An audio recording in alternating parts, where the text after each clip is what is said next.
नमस्कार मित्रों, इस वीडियो में हम पढ़ने वाले हैं महाराजा अजीत सिंह के बारे में। हमने थोड़ा बहुत अजीत सिंह के बारे में पढ़ा था और आज के बाद या 2-3 दिनों में हम कला और संस्कृति से भी कुछ पाठ उठाएंगे ताकि हमारी पढ़ने की स्पीड थोड़ी बढ़ जाए, जिससे हम सिलेबस को थोड़ा टाइम से क्लियर कर लें। तो हमने अब तक अजीत सिंह के बारे में ये पढ़ा था कि गोराधाई की सहायता से अजीत सिंह रूप सिंह के महलों में से दिल्ली से निकल जाते हैं और उनके निकलने में सहायता कौन करती है? गोराधाई करती है। इसीलिए गोराधाई को क्या कहा गया? मरुधरा की जननी कहा गया, क्योंकि उन्होंने एक बार जोधपुर के शासक की जान बचाई या प्राण बचाई। हालांकि औरंगजेब उन्हें मारना चाहता था, लेकिन दुर्गादास का साथ था। स्वामी भक्त वीर शिरोमणि दुर्गादास ने उन्हें वहाँ से निकाल लिया। वीर शिरोमणि दुर्गादास का आप सुनेंगे इतिहास, तो इतिहास वीरता से भरा हुआ है। वीर दुर्गादास जसवंत सिंह के मंत्री आशकर्ण के पुत्र थे। इनकी माँ से आशकर्ण रूठे हुए थे। ये इनसे दूर लुनवा के गांव में रहा करते थे, लेकिन खैर इनकी स्वामी भक्ति और इनके स्वामी यानी राष्ट्र या देश के या जागीर के प्रति प्यार को देखकर जसवंत सिंह ने इन्हें अपने दरबार में स्थान दिया। और एक समय आते आते वीर शिरोमणि दुर्गादास का स्थान मारवाड़ के दरबार में सबसे ऊंचा हो गया। वो तो होना ही था, क्योंकि इतने स्वामी भक्त व्यक्ति का अगर ओहदा दरबार में ऊंचा ना रहे तो किसका रहे। अब होता ये है कि जब औरंगजेब को पता चलता है कि यहाँ से अजीत सिंह निकल गया है, यहाँ से अजीत सिंह चला गया है दिल्ली से, तो औरंगजेब भी आदेश जारी करता है और अपने कोतवालों से ये कहता है कि कोतवालों आप जाओ और अजीत सिंह को पकड़ के लेके आओ। कोतवाल गए, घर घर ढूंढा, लेकिन अजीत सिंह कहीं नहीं मिले। जब अजीत सिंह कहीं नहीं मिलते हैं तब कोतवालों ने क्या किया? एक चाल चली, क्योंकि कोतवालों को पता है कि बादशाह अजीत सिंह का गुस्सा हम पे निकालेगा, तो इससे अच्छा है क्यों ना हम किसी दूसरे बच्चे को उनके सामने पेश कर दें। क्योंकि औरंगजेब को पता थोड़ी ना है, औरंगजेब तो अजीत सिंह को पहचानता ही नहीं है, तो उसको पता थोड़ी ना होगा कि और अजीत सिंह ऐसे दिखते हैं। तो कोतवालों ने ये किया, कोतवालों ने कहीं से फरोख या कहीं से खरीद फरोख करके एक बच्चे को औरंगजेब के सामने पेश कर दिया और कहा ये अजीत सिंह है। औरंगजेब ने उस समय मान भी लिया। क्यों ना माने भाई? क्योंकि औरंगजेब को ये पता ही नहीं कि अजीत सिंह कैसा दिखता है। अब दूध पीते 1.5-2 महीने के बच्चे को कौन जाने, और अजीत सिंह को मुश्किल से इतने ही हुए थे। अभी तो वो पालने में हिंडोले खाता है। औरंगजेब पहचानता नहीं था, मान लेता है और उसका नाम क्या रखता है? मोहम्मदी राम रखता है। मोहम्मदी राम रख के वो अपनी बहन को इस बालक को सौंप देते हैं। इस बालक को पाकर औरंगजेब ये समझता है कि जोधपुर का शासक, जो जोधपुर का भावी शासक था या जोधपुर का जो भी आगे होने वाला शासक था, वो मेरी मुट्ठी में है, मेरे कब्जे में, मेरे पास है। अब औरंगजेब क्या करता है? ये समझकर इंद्र सिंह, जिसको शासन दे रखा था जोधपुर का पहले, उस इंद्र सिंह को वापस बुला लेता है और जोधपुर का शासन अपने हाथों में ले लेता है। जोधपुर का शासन अपने हाथों में। अब वीर दुर्गादास अजीत सिंह को लेकर भागकर कहाँ गए हुए थे? मारवाड़ गए थे। और मारवाड़ का जब शासन औरंगजेब अपने हाथों में ले लेता है तो वो सार्थार्थ गिने या फिर वहाँ से निकलकर मेवाड़ चले जाते हैं, और मेवाड़ जिसकी शरण में जाते हैं वो राज सिंह होते हैं। महाराणा राज सिंह इनकी शरण में जाने से उनकी सहायता करते हैं, अजीत सिंह की सहायता करते हैं और कहते हैं कि मैं आपका राज्य दिलाने में आपकी सहायता करूँगा। अब दूसरी तरफ औरंगजेब और राज सिंह के मध्य टसल चल रही थी। ऐसा भी कहा जाता है कि राज सिंह और औरंगजेब एक अच्छे मित्र थे। पहले इनकी इतनी अच्छी मित्रता थी कि औरंगजेब की सहायता की थी उत्तराधिकारी युद्ध में राज सिंह जी ने। लेकिन राज सिंह जी किसी मुन मुटाव की वजह से क्या करते हैं कि औरंगजेब और इनके मध्य क्या हो जाती है? दुश्मनी हो जाती है। दुश्मनी भी इतनी गहरी हो जाती है, दोस्ती की तरह ही दुश्मनी हो जाती है। किसी ने सही कहा है कि दुश्मनी करो तो ऐसी करो कि दुश्मन भी कहने लायक रहे। तो राज सिंह जी पर आक्रमण करने के औरंगजेब के कई कारण रहे।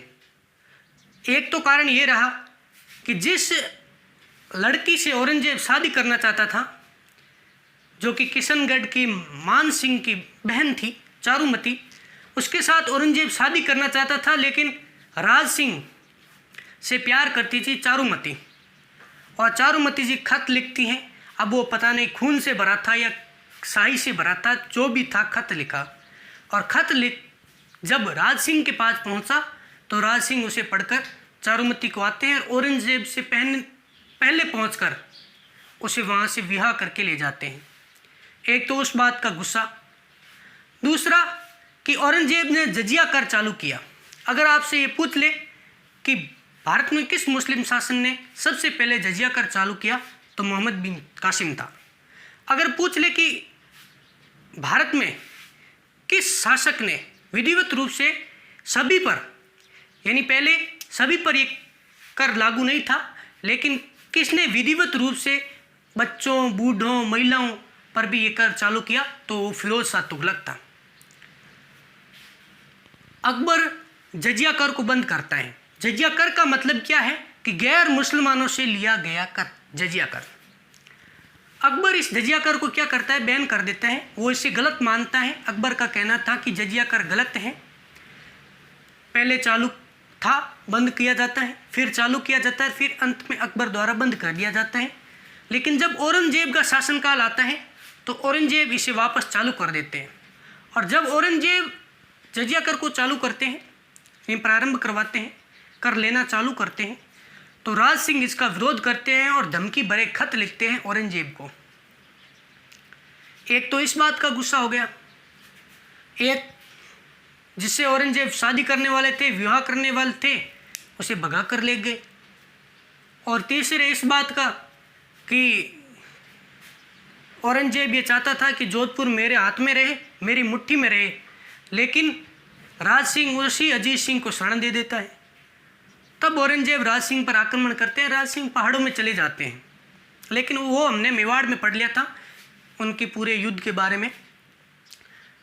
लेकिन जब औरंगजेब यहाँ पर आक्रमण करता है और उसके बाद में वो क्या करता है, मेवाड़ पर अधिकार कर लेता है।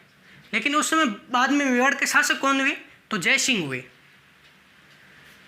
जय सिंह शासक बने और जय सिंह के शासनकाल में मेवाड़ और मुगलों के मध्य संधि हो गई। जब मेवाड़ और मुगलों के मध्य संधि हुई तब अजीत सिंह और दुर्गादास यहाँ से सिरोही चले जाते हैं और सिरोही में कालांद्री गांव, और कालांद्री गांव में जयचंद ब्राह्मण के यहाँ रहते हैं। कौन था वो, जयचंद ब्राह्मण।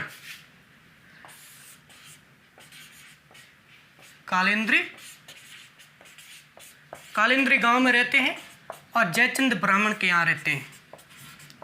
वेश बदल के रहते हैं। मुकुंदास खींची हुई ने वेश बदल के इनके आसपास ही रहा करता था। तो कालिंद्री गांव में कहाँ पे ठहरते हैं, जयचंद या जयदेव के यहाँ पे, जयदेव ब्राह्मण के यहाँ पे ठहरते हैं, यहीं पर रुकते हैं और यहाँ पर काफ़ी समय के लिए रुके थे। अब औरंगजेब क्या करता है कि राजपूतों पर कंट्रोल करने के लिए अपने शहजादे को भेजता है, और शहजादे किसे भेजता है, अकबर द्वितीय को भेजता है। अकबर द्वितीय को भेजता है। अकबर फर्स्ट के बारे में आप बखूबी जानते हैं, और अकबर द्वितीय ये है ही जो कि शहजादे हैं औरंगजेब के। इन्हें भेजता है और इन्हें भेजकर राजपूतों पर कंट्रोल करना, राजपूतों की गतिविधियों को जानने के लिए इसे भेजा जाता है। ये यहाँ पर आते हैं, शहजादे आते हैं, लेकिन राज सिंह और वीर दुर्गादास इसे अपने बहकावे में ले लेते हैं।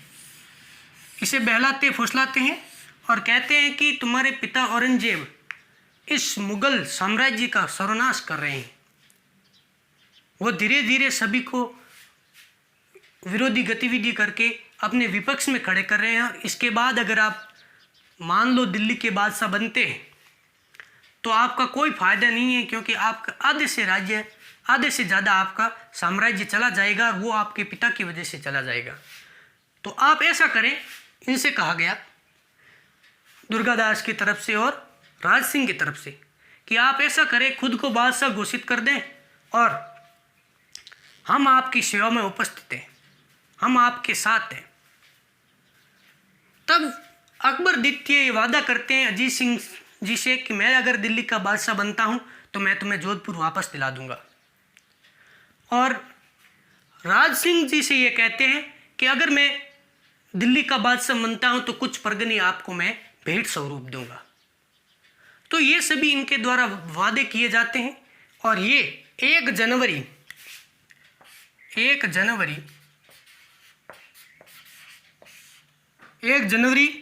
1681 में खुद को दिल्ली का बादशाह घोषित कर देता है। और ये बात जब औरंगजेब को पता चलती है तो औरंगजेब अपने शहजादे मुअज्जम को भेजता है और कहता है कि इस अकबर को पकड़ के लाओ और मेरे सामने पेश करो या मार डालो। अब होता ये है कि वीर दुर्गादास को ये पता चल जाता है कि औरंगजेब ने इन पर अभियान भेजा है और इन्हें बचाने के लिए और अजीत सिंह को बचाने के लिए ये अकबर द्वितीय को दक्षिण में ले जाते हैं और इनकी सुरक्षा के लिए ये मराठों के पास जाते हैं। और जब मराठों को सुरक्षा मिलती ना देख, मराठों के पास सहायता मिलती ना देख, तो ये अकबर द्वितीय ईरान चले जाते हैं। और इससे आगे का इतिहास हम अगली क्लास में पढ़ेंगे। जब तक के लिए थैंक यू, शुक्रिया।